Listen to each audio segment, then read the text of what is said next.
السلام عليكم ورحمة الله وبركاته. أعوذ بالله من الشيطان الرجيم. وجاءت سيارة فأرسلوا واردهم فأدلى دلوه قال يا بشرى هذا غلام وأسروه بضاعة والله عليم بما يعملون وشروه بثمن بخس دراهم معدودة وكانوا فيه من الزاهدين. رب اشرح لي صدري ويسر لي أمري واحلل عقدة من لساني يفقه قولي. فالحمد لله والصلاة والسلام على رسول الله وعلى آله وصحبه أجمعين. أما بعد. Once again, everyone, assalamu alaikum wa rahmatullahi ta'ala wa barakatuh. Today my intention is to cover some lessons from ayahs number 19 and 20 of Surah Yusuf. And this is the next major scene, the next major event. So we've left Canaan now, or we're on the outskirts of Canaan, way out there in in that ditch where Yusuf alayhi salam has been left, and a caravan is going to come and pick him up. And in ayahs number 19 and 20, we're going to see the process by which he ended up in Egypt. Before I go on, those of you that are following this series regularly notice that for 2 days, I took time off from this series to have a discussion about the biblical subtext and also the comparative analysis of these ayat with the Old Testament and the story of Joseph in Genesis. And a lot of people, I observe comments and what people are asking, and some people say, what's the benefit of doing this? What's the point? We have the word of Allah, etc., etc. Those are all really good questions, and I'm glad that those kinds of comments surface, because it gives me an opportunity to illustrate the thought process behind doing such an analysis. The first thing is that the people that came, according to some narrations, the people that came and asked the Prophet ﷺ about how did the Jews end up in Egypt, if you are a messenger of God, then you will know how they ended up in Egypt. And part of that answer is actually this surah. He's revealing that answer to him to answer them also. Now the people who asked that question are the Israelites. They are the Jews of Medina. And by extension, the Jewish people around the world. But in that immediate context, the Jews of Medina. And of course, this story has its main significance in Christian tradition also. The Quran is now going to take that opportunity to not only answer that question to prove he's a prophet of Allah who receives Arabic revelation, but he will also set the record straight about what happened. And when you say setting the record straight, you have to see where it deviated to begin with.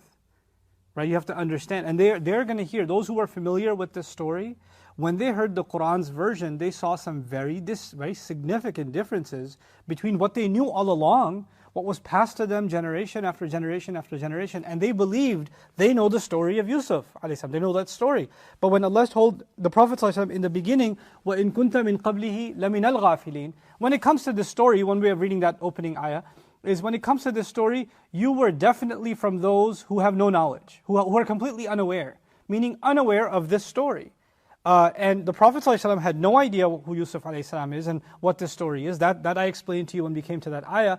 But now we're also, by that comparison, we're also seeing that those who thought they knew the story, those who thought they knew what happened with his brothers, those who thought they knew what Yaqub ﷺ responded with, the response of the Quran is not even found in the Bible, what Yaqub ﷺ said, for example. And so many of the details are so incredibly divergent, they're so different, that it's basically like it had to be retold to set the record entirely straight. Now I want you to think of it not as a story, I want you to think of it as a criminal investigation. Okay, think of it as a kidnapping and a criminal investigation. And if there are investigators working hard to uncover what the truth is, and they've got one version where they've got like 5, 6, 7, 10 details that are way off. And then you've got another version which has, basically the right version. Basically now clarifying what really happened, right? Which is what the Quran is claiming. But in some cases, like on some points, there seem to be some similarity. Or you could take the account that has a lot of discrepancies, but 1%, 2%, 5%, 10% of it corresponds with the right account, right? What does that do? We shouldn't say, well, at least this much they got right. That's not the purpose. Even then, because when someone is wrong on 5, 6, 7, or 10 fronts, in any investigation, they've lost credibility, you understand? They've lost credibility. So even the part that they got right, it's not this, what they're saying is not going to verify what the right version is. Instead, the right version will verify what they're saying. So we're not doing tafsir of the Quran through the Bible, or understanding the Quran through the previous, what is left of the previous scripture. Rather, the Quran says muhaiminan alayhi. The Quran is here to guard over the original teachings that were sent before. إن القرآن يقص على بني إسرائيل إن هذا القرآن يقص على بني إسرائيل أكثر الذي هم فيه يختلفون. This Quran narrates onto the Israelites most of what they have disagreements about. So, one of the reasons for studying that is, what are the disagreements? What are those disagreements that the Quran is saying it came to set straight for them even?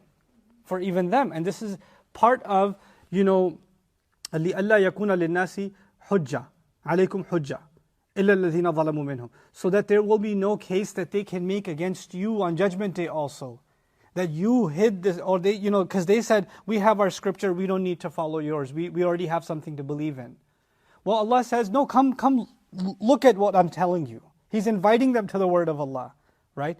And so that's one clear benefit. The other really interesting benefit that's unearthed more recently, Western scholarship generally believed that the Quran came into contact, because they don't believe it's from Allah, right? They just believe it's an Arab phenomenon that happened to become worldwide, right? So when you study the religion of Islam in Western academia, in Orientalist studies, obviously you cannot begin with even the possibility that this is revealed.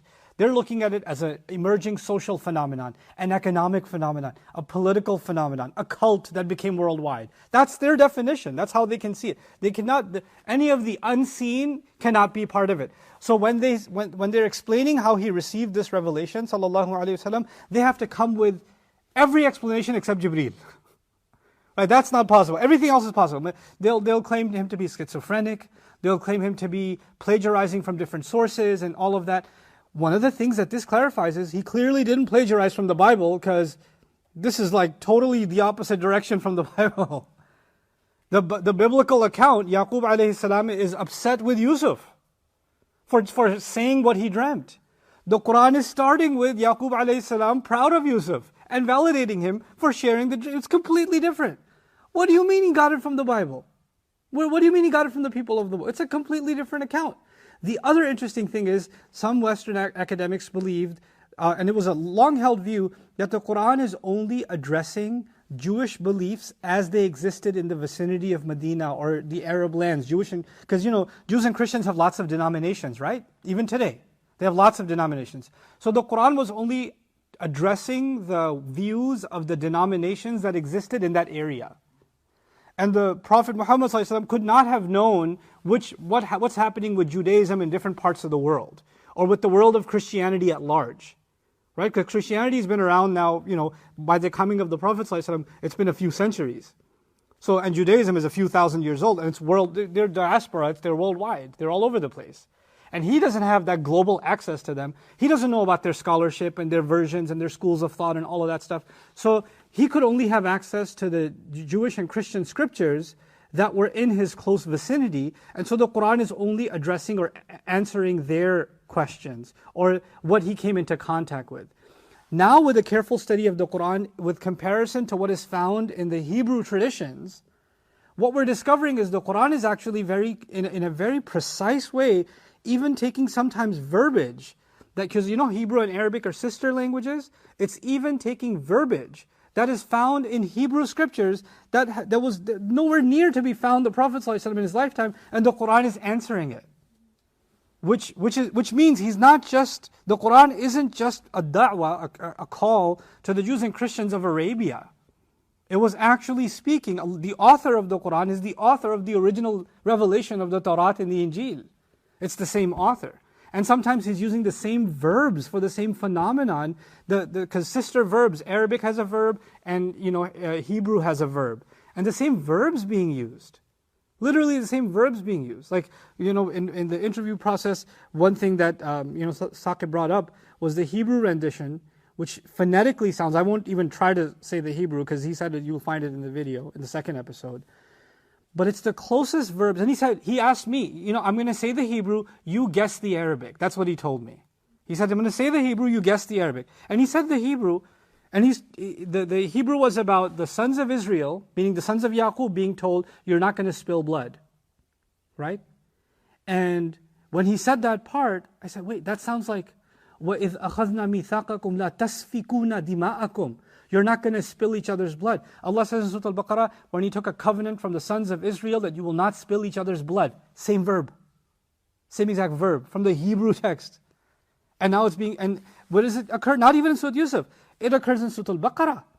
And in Surah Al-Baqarah, Allah says He took this covenant from the sons of Israel, and this story is literally the original sons of Israel. Right? So the parallels sometimes are so powerful and remarkable that this itself is an important study for us to maybe even share and to appreciate what Allah has done in the final scripture, the final revelation, what He has done, and what was there before. And wallahi, every time we did this study, and even we discovered a little, then a little, then a little, every time it just makes you go, Alhamdulillah for the Quran. It just makes you just take a breath of, wow, this would have been so much more complicated if Allah didn't reveal this to us. Like it just, وَيُتِمُّ نِعْمَتَهُ عَلَيْكُمْ, so He can perfect His favor on you. Allah has been favoring humanity with revelation all along, but the perfection of that favor is the coming of the Quran.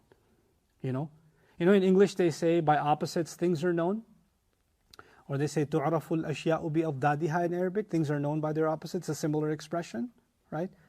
It's only when you see the contrast between what was before and what Allah revealed, do you appreciate what Allah revealed. One way you can appreciate it, you know.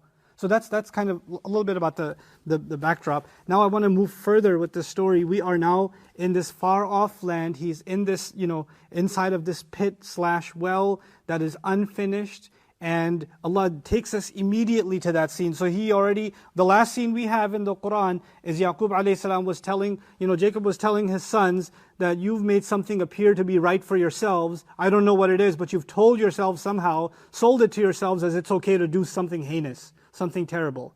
And the only thing, I can't get it out of you, so the only thing beautiful left for me now is patience. We talked about that before. And only Allah can help me against these creative lies that you keep giving me instead of giving me the truth. That's where we leave off. And now quickly there's a transition. Meanwhile, back at the well, right? That's what's happening now. In those of you that watch movies, astaghfirullah, know that there's cut scenes, right? So there's cameras here, all of a sudden, fade somewhere else. In the older movies, they used to actually have a narrator say, meanwhile, back at the ranch, But what the Quran does, it takes you straight to a different place. The camera is now back at the well, or in the vicinity of the well, and we're taken to a caravan. A caravan is a travelers that are passing by. They've got their camels, horses, donkeys. They've got their stuff loaded. They've got their servants who they're the merchants who are the wealthy people themselves who are carrying all those goods. They're the ones that are going to make the business deals. But they've got a bunch of their servants. And they've got their slaves, and slave trade was part of the industry in the world back then. So they've got those, and they've got people that cook the food, etc., etc. So they've got this bunch of people that are just loaded, and this was old school logistics, right? Nowadays, Amazon, this was the old day Amazon, okay? This is how Amazon deliveries used to happen, literally through an Amazon jungle. But anyway, so they're traveling through, passing by, but nowadays when you have a highway, you get like a rest stop 10 miles away or 5 miles away. You see signs for like there's going to be a hotel, gas station, or whatever, right? And so you get one of those signs, but they don't have that. This is the old world.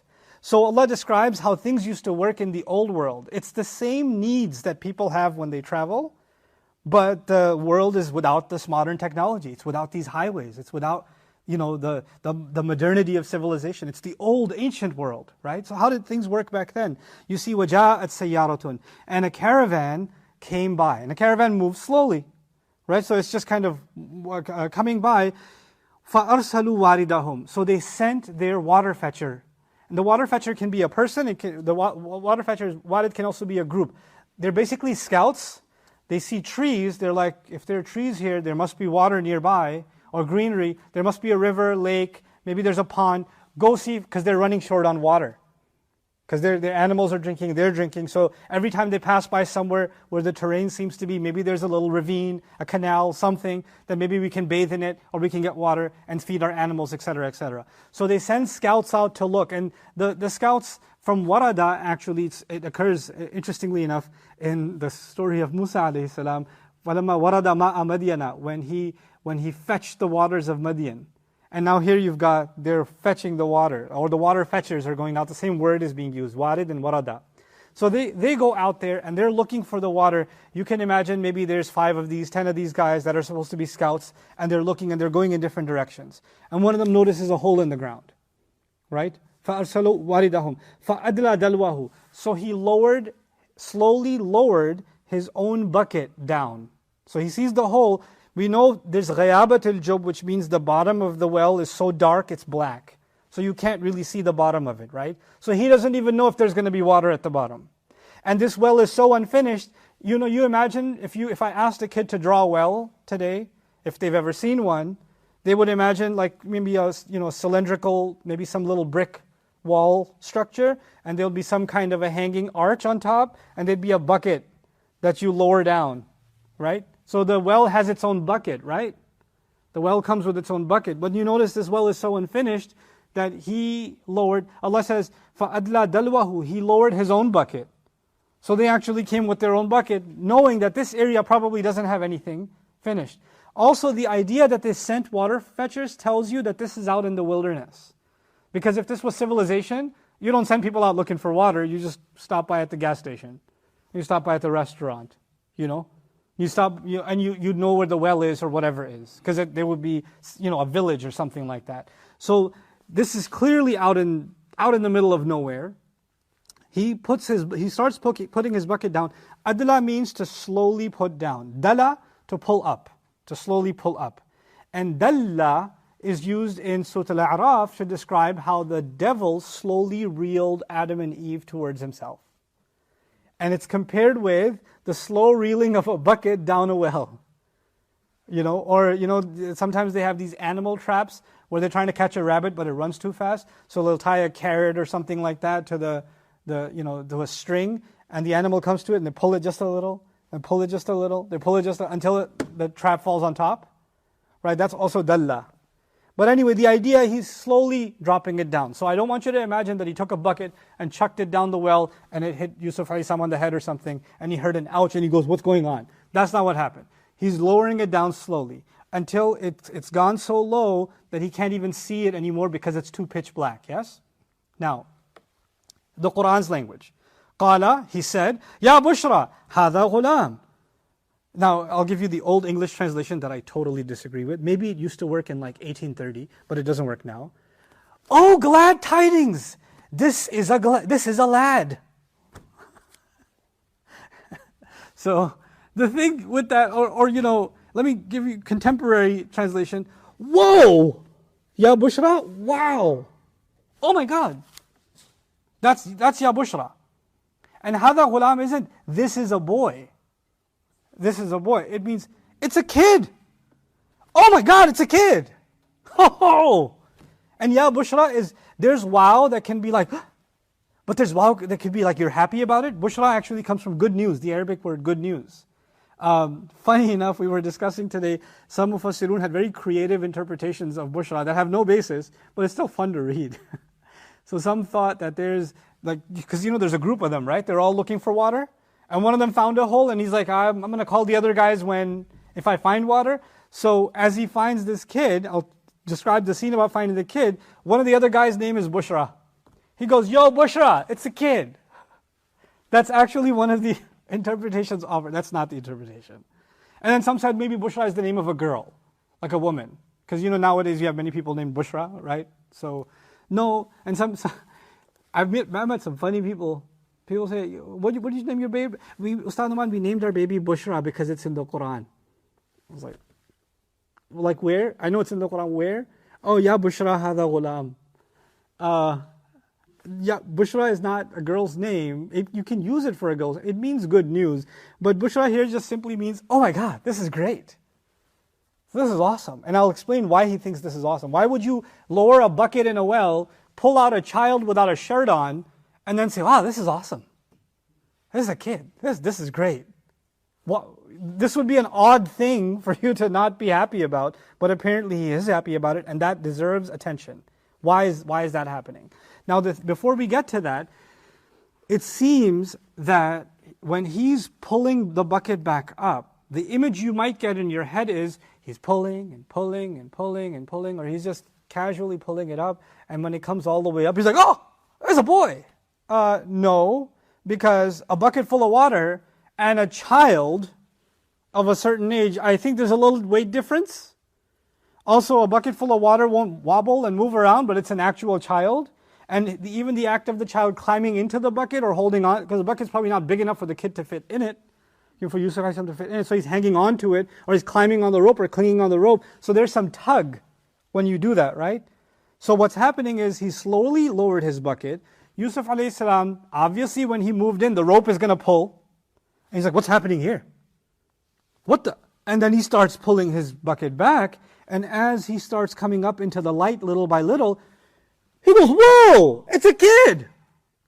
That's the scene that's being described here. Not glad tidings. Here we have a lad. You know. So he's just shocked that it's a kid. And when he said, whoa, it's a kid, and he screamed it out, there are other guys that are looking for water in different places. What do? They converge towards this one guy. And now they're coming closer to him. So he pulls this boy out, Yusuf alayhi salam out, and says, Bushra hadha ghulam. Now ghulam in Arabic, by itself means boy. By itself. And similar to fata in Arabic, means young man. And fatat in Arabic means young girl. But when you put an idafa on them, meaning if you put them in a possessive phrase, so for example, fatayatikum, or fatahu, إِذْ قَالَ مُوسَى لِفَتَاهُ, right? When you say his boy, or his young man, or his young woman, that actually was old language for his slave or his servant. Okay, so ghulam itself doesn't mean servant. But if you say his boy, or his ghulam, or this one's ghulam, or that one's ghulam, that actually was a phrase for not my son, but rather my servant. Okay, so that's old language. But they said, interestingly, they said the word ghulam, which doesn't mean slave, because there's no attribution of possession yet. It's a boy. It's this kid that they just found. Now, it's important to understand the scene that I've painted for you. Allah deemed it important enough to say that not that the caravan found him, He deemed it important to say that the ones who found him were the water fetchers. Right? So that detail is mentioned by Allah deliberately. Okay, so they lowered their bucket. That's another detail that you're like, what's the significance of this detail? He could have just skipped all of that and said, and a caravan did find him. And we could have filled in the blanks with our imagination. They must have lowered the bucket, or they must have heard him cry, and they must have pulled him out, etc. Right? But Allah deemed it necessary for us to think about these pieces of information. Now, this is important because when they fetched him, they are not the ones who own the caravan. The caravan is run by some millionaire. He's got his hundreds of thousands of dollars worth of goods that are being carried.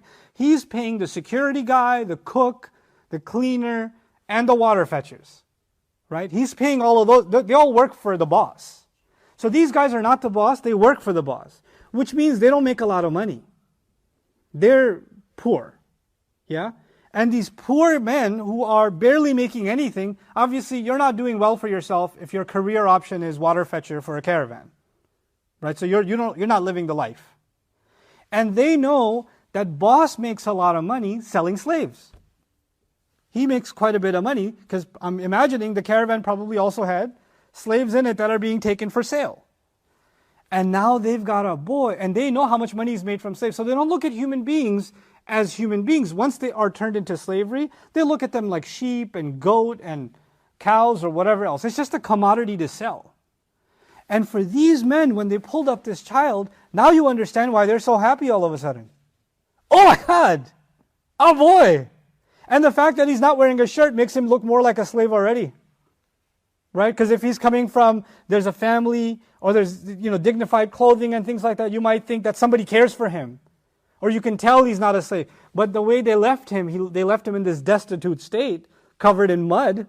He's at the bottom of a well after all. So he's got the slave look. So they say, wow, we can make some money now, finally. But boss better not find out. Because if boss finds out, what's boss going to do? add him to his stock, make a little bit of money for himself. So these few guys that are there that catch him, first of all, they think it's great news. You see, there's no other logic by which you can explain that them finding him is great news for them. Because those of you that have jobs and don't like your boss, when something's great news for your boss, that doesn't mean you're happy for it. Great news is when you get a bonus. Great news is when you get a free lunch. Great news is you get extra time off. But if the boss makes more money and he's happy about it and you got nothing out of that, doesn't do anything for you. So they're happy because it seems, and this is one of the interpretations, there are several options that are offered. I'm offering you in my reading of this text, it's not the only way to explain this text. What I'm offering to you is what I find the most compelling way of possibly looking at this text. There are details missing, so we do have to fill in the blanks, and Mufassirun have tried to fill in the blanks when it comes to this ayah and what's really going on here. But I'm giving you one account which helps explain the rest of the text in a certain coherent way. Allahu A'lam, one day Allah Azza wa Jal by His mercy enters us into Jannah and we can interview Yusuf alayhi salam and ask him for tafsir of Surah Yusuf ourselves. And ask him about these ayat. What was going on here? What was going on here? What was going on here? But anyway, هذا غلام, it's a kid. Wow, it's a kid. And they're happy about it. And how do we know they're happy? Ya bushra. Okay. وَأَسَرُّهُ بِضَاعَةً. And they kept him a secret. This is important now. They kept him a secret. If it is a large caravan, then the owner of the caravan doesn't have to keep yet another commodity a secret. Or it could be that when they came back to the caravan, he said, don't show them because the family might show up. We don't know where this kid is from. Maybe he just fell in there and their family will come looking for him, right? But there's another motivation too. For these men that work under the boss, because they see an opportunity to make a quick buck, maybe. So they're like, we got to find a way to stash this kid when we go back with water and not let him know that we're hiding him. So they hid him as bida'atan, actually means like a commodity. They hid him as something to sell, like a retail item. They hid him away as something that they're going to make money off of. Now bida'ah comes from bid'ah. And bid'ah in Arabic means a cut off piece of flesh. Bid'ah also means, bid'ah min al-mal, is actually when you take a piece of your wealth for further investment. When you cut a piece of your money out and you put it away to make investment. So they took him and they hid him as if it's something to cut off from the rest of the caravan to use as an investment. Interesting use of the word because he's also been sliced away from his family, right? He's been cut off from his family. So they say that, the ayah says that they hid him away as an investment. Now at this point he's a kid. And the Quran doesn't go any further in describing the steps that happened thereafter. Obviously they found this kid. If he tries to speak to them, Allah doesn't say he tried to tell them, look, I'm from here, please let me go. My family lives nearby, they might be here. Even if he's saying these things, they don't want to hear it, do they? Because all they see is what? They just see money. So they might even hit him to shut him up. They might even gag his mouth. They might even tie him up and stick him at the bottom of a bag and throw other things on top. They could do because it's a thing to them. It's not a person to them. It's a thing. This is a thing of economic value. His life, his dignity, his needs, his emotions, his feelings, none of that matters. What matters is we can make a little bit of money. That's what matters. And I wondered as I was contemplating this ayah, because Allah will give us realities in this surah that are going to be realities until Judgment Day. It's not just a surah that happened a long time ago. These are realities until Judgment Day. What is the reality that Allah is teaching us in this surah? Human beings, their value doesn't come from the social position that they're in. Here you have one of the most influential human beings that ever lived. He is the reason Egypt became a superpower. He's the reason. And he is found in a pile of mud in a ditch at the bottom of a well. You don't know the value, and this is from a worldly sense. In a dunya sense, in only a materialistic sense, he ended up changing the economic landscape of Egypt when you look forward. But right now, he is just a kid without a shirt, in a pile of mud, in a hole in the ground in the middle of nowhere. Worthless. And to the people who picked him up, they see him as no different than a cow or a sheep, or even a piece of meat that they can sell in the meat market. That's how they see him. That's all they see him as. Nothing more. The first thing the Quran is teaching us is that human beings, when greed becomes powerful, and when people live in certain kinds of economic situations where they see everybody's looking out for number one, the boss is looking out for himself, so we should look out for ourselves. When an economy or when a society becomes hyper-capitalized, when capitalism becomes in overdrive, then compassion and humanity starts disappearing. You would think normally a child in desperate need, any human being would see a child like that and would want to have compassion, find their parents. That's normal human response.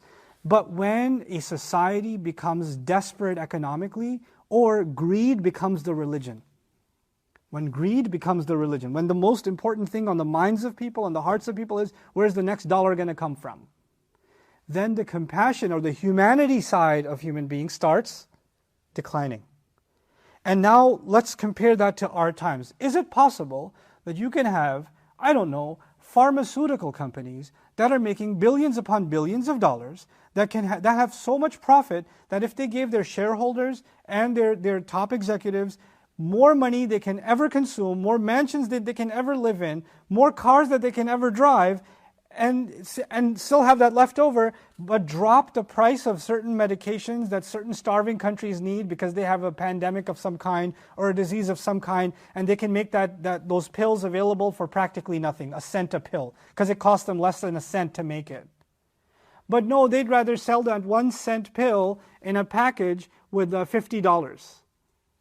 Right, and have an exorbitant amount of profit share. Why? Because the people who can afford it, who have the sickness, are going to pay us top dollar for it. There's no reason we need to help the poor with this.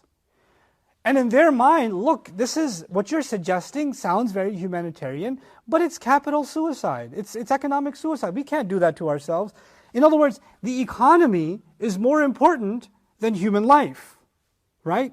The economy is more important than human life. And we're living in an interesting time where, I don't know if you can relate to this concept at all, that economic decisions are being made at the expense of human life, and we're not even batting an eye, right? But this concept that a human life can't be all that important, and then on top of that you have something else. You have a class society. You're going to have a society that buys slaves, yes? That's what's going to happen later. We're not going to talk about that today. You're going to have which means they got money. They got money to buy slaves. And then you've got a society of people that are in absolutely desperate situation, where even if they are not slaves, you can make their situation so bad they can become slaves. Like Yusuf is not a slave. He comes from a dignified family, but you can find people that weren't meant to be that way, and they're only going, from the economic point of view, further down. They're spiraling down. You've got this class society. And the people on top have little to no empathy or feeling or mercy or care or concern for the people at the bottom. We have this, I'm jumping ahead a little bit, but so you understand this picture, these people had no mercy for Yusuf alayhi salam. And it doesn't seem like from here immediately he ended up in Egypt. These guys, they picked him up and they hit him like he's something to sell.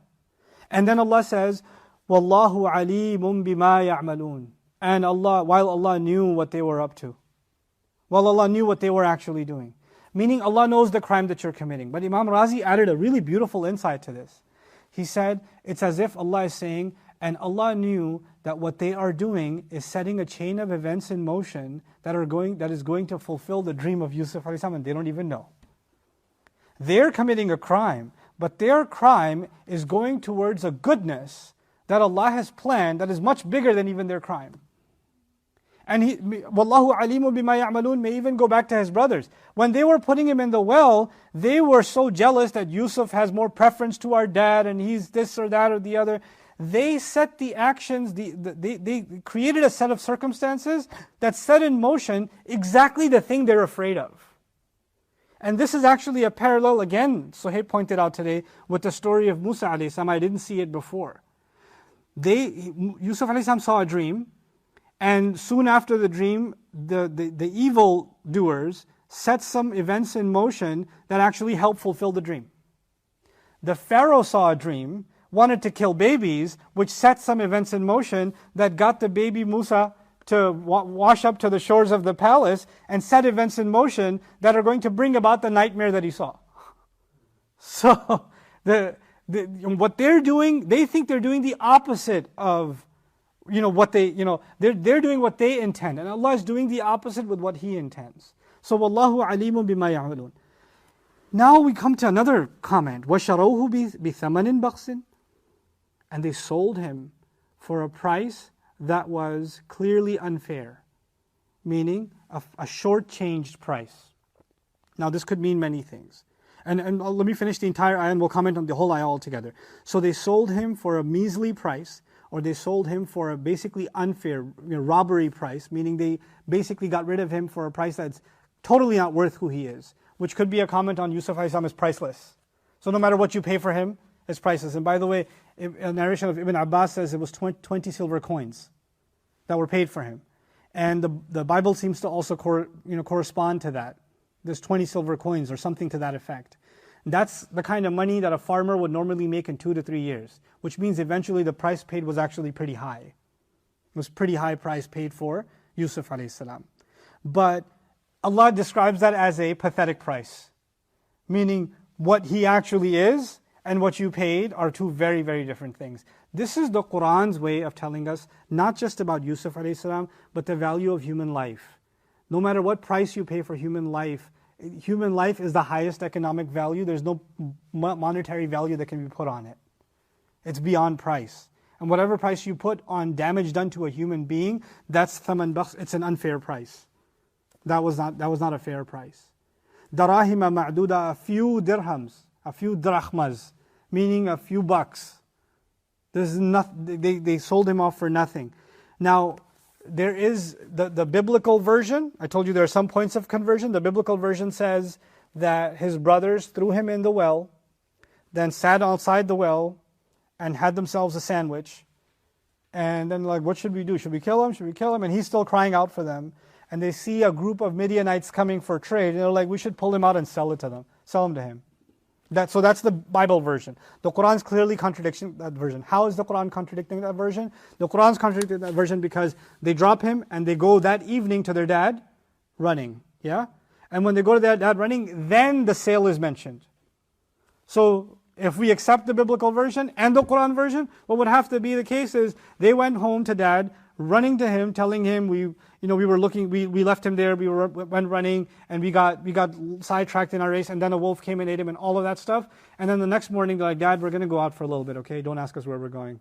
And they're coming back to grab him and sell him. It's implausible. So some say that this is about his brothers. Now, among our tradition, those who say that this ayah is about the brothers sold him are trying to make a correspondence between the Quran and the Bible. Like they're saying, at least maybe there's one point of convergence. But the problem with that is if you look at the sequence here, they hid him as goods are the people who found him. And the people who found him, for what purpose were they happy? I already explained to you. What's the reason they're happy? So they could sell him. So the only logical thing now is who's going to sell him? Not the brothers. The brothers aren't interested in money. They're just interested in getting rid of him. Who's interested in money? The water fetchers. So they sold him for a measly price, meaning the next time they came to a slave market and the boss is busy making his wholesale deals, they go to the side, hey, I got this kid. You want to, before anybody finds out, before their boss even finds out. And if you're going to try to sell something at an unfair price, or to get away quickly, then the guy will say, he's worth 100, but I'll give you 20. Okay, whatever, just give me 20. I'll take it. And split it among themselves. Darahima ma'duda. And zahid, وَكَانُوا فِيهِ مِنَ الزَّاهِدِينَ. Zuhud in Arabic means to not be interested in material things. To not be interested in the material world. So a zahid in the spiritual sense actually means someone who's not interested in the world. They're only remembering Allah and their only concerns are spiritual concerns. Interesting use of the word zahid here. It's as if they sold him as if they weren't interested in making more money off of him. And it could be a play on words. They were being real righteous when they sold him and gave him a good price. Like, I'm letting you have a really good deal here, but it's okay. And Allah is describing their fraudulent nature when they're making the sale. But it can also mean, the Zahideen can also mean, they just wanted to make a quick dollar and they weren't interested in him or his well-being or what he's saying. His cries went unheard. His pleas for help went unheard. Now, Yusuf a.s. used to be a boy. Now he's been sold as a slave. But the slave, the owner who buys him, maybe he's also he's a wholesaler himself. He doesn't need slaves. He only buys them to what? Resell him. Yeah? So he's going to go find a new market and going to sell him for a little bit higher price.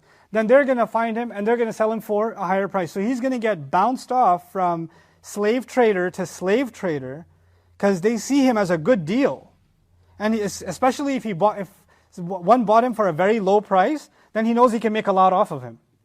And the next one who buys and says, this was still a good price, I can make a lot off him. So what's happening is Yusuf's price is increasing. But I want you to, this is the economics of it. His price is increasing. And by the way, his price is going to increase to the point where he's going to end up in one of the elite markets, where the elite of Egypt, all the way to Egypt, where we were in Canaan now, he's being sold, resold, until he's where? In Egypt, in some market. And in that market, the elite of Egypt, the governors, the ministers, whatever, they only buy the high brand, right? They have the special section for slaves that are like, for them, the good-looking ones, or the stronger ones, or whatever, the more expensive. Oh, no, we've got a special section for you, sir. Come this way. Custom for you. And now that's the market that Yusuf a.s. is in. That's the economics of it. But let's rewind and let's look at the humanity of it.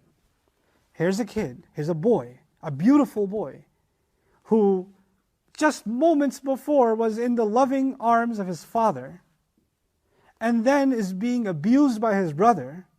Then he meets the scariest people that don't even look at him like a human being. They look at him like a thing and gag him and slap him around and throw him in a bag and hide him. Then he gets grabbed and just sold. And then from there, he's being, whatever. If they're beating him, they're taking his clothes from him, they're putting rope on his neck, they're yanking at him like they do with animals. And he's going from and slave owners, you don't imagine that these slave traders are humanitarians where they say, come sit over here. You want me to get you something?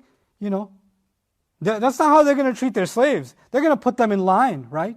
And he's not just around the slave owner. There are other slaves there. And the other slaves are hardened and seasoned because they've been doing that labor for a long time. So they see the new kid and they're bullying him and they're beating him up. And they're kicking him around.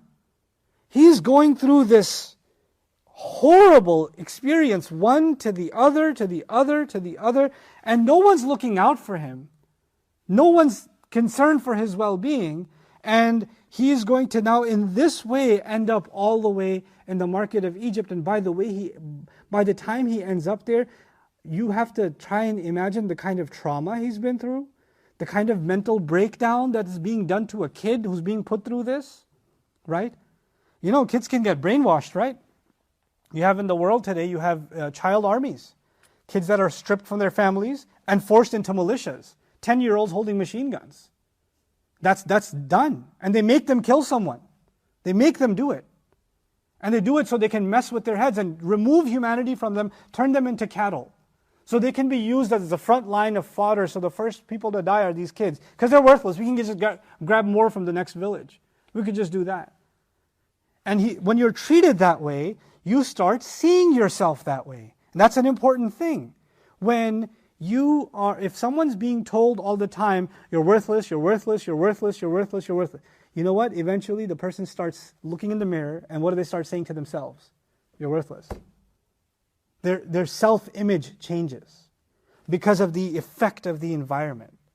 But there's something special about Yusuf a.s. He's being dragged around, no clothes, no shirt, and probably even worse. And then, being tied up and sold and bullied and pushed around, but he's not losing who he is. There's still something in him. And they see him enough, even the slave traders see enough that say, oh, this kid, maybe we should put him aside because I think some of the wealthier clientele might be interested in a servant like this one. He looks more refined. he looks more educated, he looks classy. Some of the classy clients, they might want a servant like, it's a good look for when they serve tea. It's a good look for them, right? So they want, because back in the day, nowadays when you go to somebody's house, you look at their nice furniture, or you look at the car or whatever. Back then, wow, nice slave. Wow, where'd you get that? This was the mentality. And again, this was back then the mentality where human beings were looked at as a commodity. But I'm telling you that the modern world has its own way of doing this. It may not be children being sold into slavery literally, and that still may be happening in some places. But even in the so-called modernized, civilized, refined, new world, human beings are looked at as commodities. They're looked at as nothing more. I remember reading one of the most disturbing, research papers that I ever read when I was in college. And I was in college, and my first international business class, we read a research paper on low-income workers in the United States, like minimum wage workers, so people that work in like a restaurant, like a chain, like a McDonald's or a Taco Bell or something like that, or people that are working at the backs of warehouses, stocking and unstocking, loading and unloading in grocery stores, things like that, right? The laborers, or the cleaners in the kitchens, and and places like that. Those people, they were talking about how those people have high rates of depression and anxiety, and they have very difficult lives, and they have difficult situations. So a lot of them have, and they might even resort towards crime or try to steal from the restaurant and things like that. And the larger businesses, these franchise companies, they keep track of that stuff. But they don't keep track of that stuff because they're concerned about this one person who's going through a hard time, and then they stole $5 from, the cash register. They're concerned that if they do steal $5 and we have to fire them, then we have to hire a new person. And in the middle of that hiring process, we have to pay HR money to hire the new person. So it's a higher cost.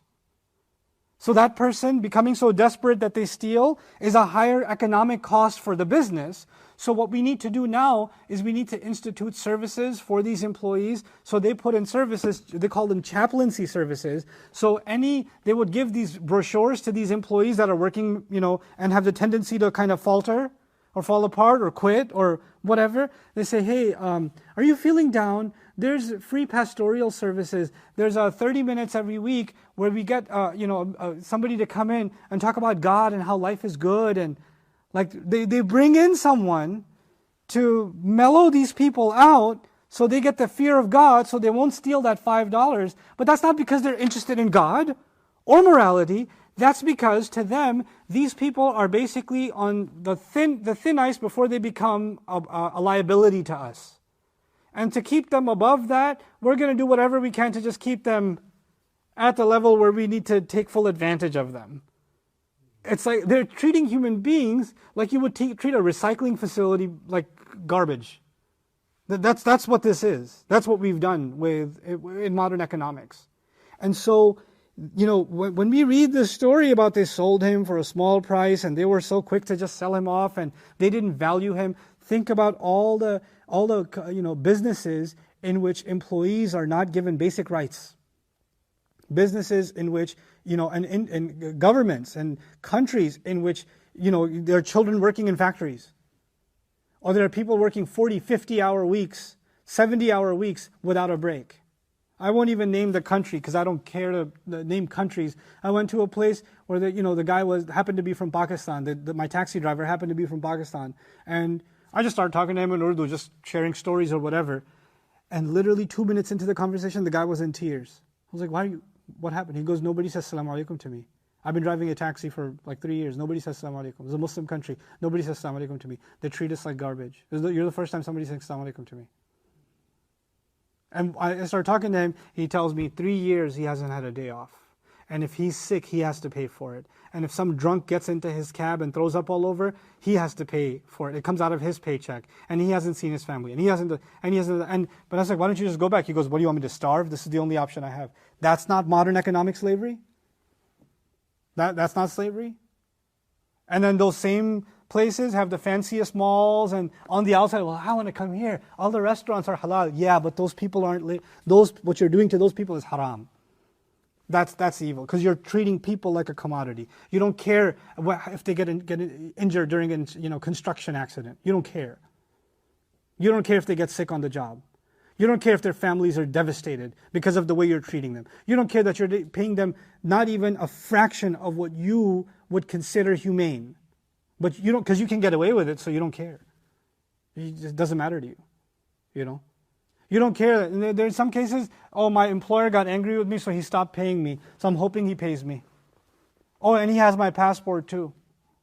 So if I make noise about it, he'll just burn my passport, he'll send me back. Or he has connections with the government, they'll never see me again. Don't tell anybody I said anything. Don't tell anyone I said anything. Wow. That's the reality a lot of people live in.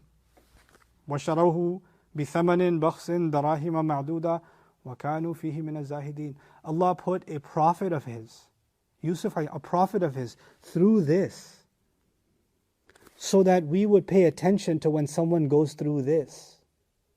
Like Allah brought attention to human beings being treated like a commodity. And if we become supportive of economic structures, businesses, that have these unethical practices, and we do nothing about it, then we are no better than the minister who bought him, and I don't have a good opinion of the minister, by the way. In tafsirs, we have a better opinion. I personally don't have a good opinion of him. Why? Because when he bought him and he said honor his housing and all of that, he's still keeping a slave, isn't he? If he really liked this kid so much, he could have, where'd you come from? Where do you live? What's your father's name? Let me just get you back. Was that possible for a minister in Egypt to do? Yeah. So yeah, he's not beating him up like the slave traders are, but he's oppressive with a smile on his face. You see, there's blue collar oppression and there's white collar oppression. There's the streets oppression and there's the corporate headquarters oppression. There's still oppression. It just doesn't look as bad on the outside. It's done with a smile, but it's still oppression. It's still slavery. It's still wrongdoing. It's still robbery. So Allah is actually showing us in His Quran the ugly reality of the outside world.